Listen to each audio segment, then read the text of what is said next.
마태복음 21장 6절로 8절 말씀을 저와 여러분들이 한 목소리로 읽겠습니다.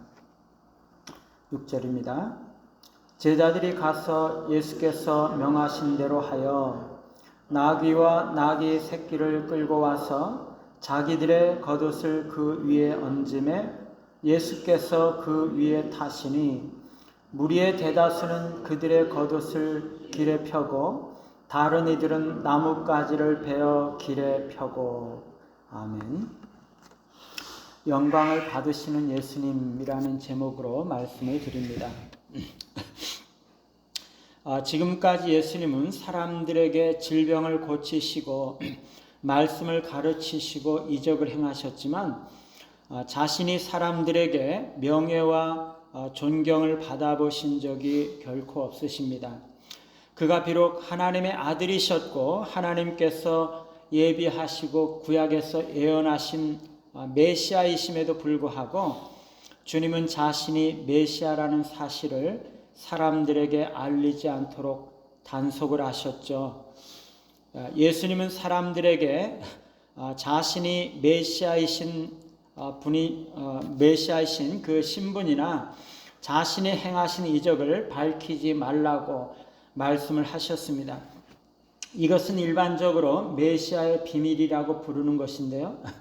예수님은 너무나 겸손하시고 진실하셨으므로 사람들이 그를 환호하고 대중적으로 인정하거나 사람들 앞에서 뽐내기를 결코 허락하지 않으시고 묵묵히 당신이 하셔야 할 일들만을 행하셨습니다.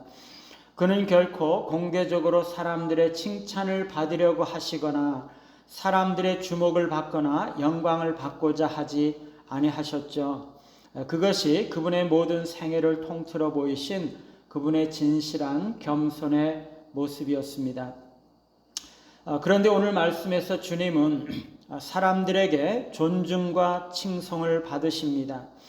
예루살렘에 입성하시는 동안 예수님은 사람들이 그에게 돌리는 영광과 찬사를 거절하지 아니하시고 다 받으시는 거죠.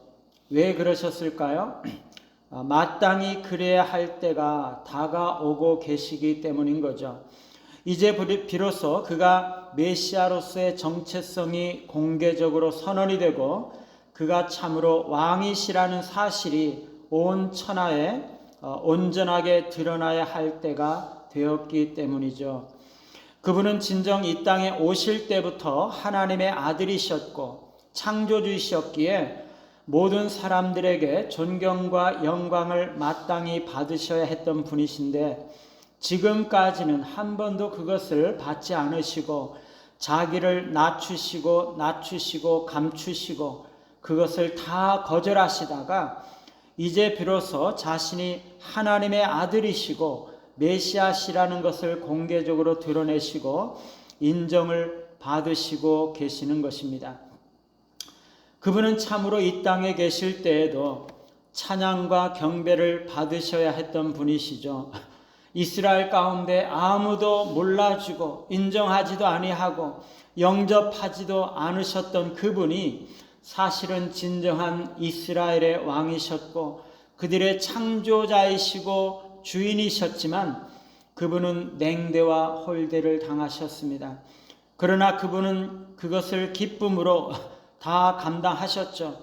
그런데 이제는 사람들에게 자신이 참된 이스라엘의 왕이시고 메시아라는 것을 가르치시기를 주님은 원하시고 계시는 거죠. 그래서 이제는 찬양과 환호를 다 받으시고 계세요. 그런데요, 사람들이 그를 왕으로 인정하고 존경하고 그를 이스라엘의 구원할 그 구원자 메시아라고 고백하면서도 그에게 돌려드리고 있는 영광의 구체적인 모습을 보면 정말 유치하기 짝이 없습니다. 이거 무슨 애들 장난도 아니고 말이죠. 아니 어떻게 이런 조잡한 방식으로 이 메시아이신 그리스도께 그런 방식으로 환영과 환호를 돌리고 있는지 모릅니다. 제자들이요, 예수님께서 명하신 대로 해서 나귀와 나귀 새끼를 끌고 옵니다. 이건 정말 신기하죠.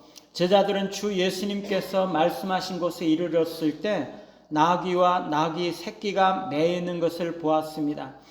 제자들이 말뚝에서 그것을 풀려고 하자 그 임자와 사람들은 왜 나귀 새끼를 푸느냐고 물었습니다. 그리고 제자들이 주께서 쓰시겠다 하니 즉시 보내주었던 거죠. 우리 인생의 모든 일들은요, 예수님께서 말씀하신 그대로 이루어진다는 것이죠. 제자들이 나귀와 나귀 새끼를 끌고 와서 자기들의 겉옷을 그 짐승들 위에 얹자 예수님께서 그 위에 타셨습니다. 무리들도 대다수가 제자들을 본받아서 그들의 겉옷을 길에 펴기도 하고 나뭇가지를 베어다가 길에 펴기도 하면서 호산나 다윗의 자손이여 그러면서 환호하고 영광을 돌리는 거죠. 열왕기하 9장 13절에 보면은요, 하나님께서 아합과 그 혈통을 심판하게 하시기 위해서 왕으로 부르신 예후가 이스라엘의 왕으로 기름 부음을 받자 사람들은 맨 계단 위에 겉옷을 펴고 나팔을 불면서 그를 왕으로 선포합니다. 여기서 사람들이 겉옷을 펴서 예후에게 그 위에 앉도록 한 행위는요, 예후의 왕위를 인정을 하고 새로운 지도자에 대한 복종을 의미하는 거죠. 오늘 제자들이 겉옷을 나귀 새끼 위에 깔고 주님을 앉게 했던 것이나 사람들의 자신들의 겉옷이나 나뭇가지들을 길에 펴고 예수님께서 그 위를 지나가도록 한 행동들은 사람들이 예후에게 했던 그러한 행동과 똑같은 의미를 가지고 있는 거죠. 자신들의 겉옷을 벗어서 기꺼이 내어놓는 것은 그리스도에 대한 전적인 헌신과 복종을 표현하는 것입니다. 사람들이 겉옷과 나뭇가지를 길에 깔았던 것은 그리스도께서 메시아로서 이스라엘의 왕으로서 예루살렘에 입성하신다는 것을 인정을 하고 그에게 존경과 충성을 돌리는 것이죠. 그런데요, 그 상징적인 의미는 그렇다 치고요, 아니 온 세상에 하나님께서 천지를 창조하신 하나님의 아들께서 겨우 나귀 새끼나 타시고 사람들의 겉옷이나 나뭇가지 같은 것들을 밟아서 지나가게 하시는 그런 것들로 영광을 돌리시는 것을 받으시고 계시다는 것이 그야말로 너무나 조잡하고 너무나 구차하고 너무나 애들 장난 같지 않습니까? 우리 주님께서 그런 조잡하고 구차한 그런 것들로 영광을 받으셔야 하시는 그런 분이신가요? 그분은 온 세상의 주인이 아니셨습니까? 그런데요, 우리 주님은 그런 구차한 것들을 받으셨다는 것이에요. 온 세상의 모든 영광으로 그에게 돌려도 모자라실 분임에도 불구하고 우리 주님은 사람들의 너무나 조잡하고 구차한 것들로 돌리는 영광을 너무나 기뻐하시면서 받으시고 계신다는 것이에요. 진정으로 예수님께 영광 돌릴 수 있는 것이 이 땅에는 결코 없으신 그런 크시고 영광스러운 분이심에도 불구하고 우리 주님은 제자들과 사람들이 너무나 사소한 것으로 그분을 찬양하고 영광 돌림에도 불구하고 다 받으시고 계시다는 것입니다.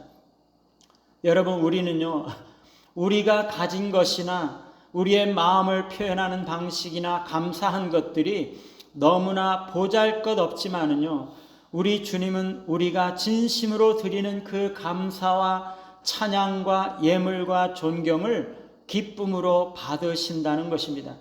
우리가 아무리 보잘것없을지라도 우리의 너무나 작고 보잘것없는 선물과 사랑과 감사의 표현이라 할지라도 그분은 기쁨으로 그것을 다 받으신다는 것이죠. 그분은요, 우리가 가진 모든 것과 이 세상에 있는 모든 것으로 다 감사와 찬양과 영광을 돌려도 돌리지 못하는 너무나 크신 분이세요. 그럼에도 불구하고 우리 주님은 우리의 가진 너무나 작고 보잘것없는 것들을 기쁨으로 받으신다는 것입니다. 주님을 진정으로 사랑하시고 진정으로 감사하시고 너무나 작고 보잘것없는 것으로 일지라도 주님께 작은 표현으로 감사와 찬양을 올려드리고 진실한 찬양과 경배와 감사를 올려드리시는 우리 모두가 되시기를 간절히 바랍니다. 찬송가 80장입니다.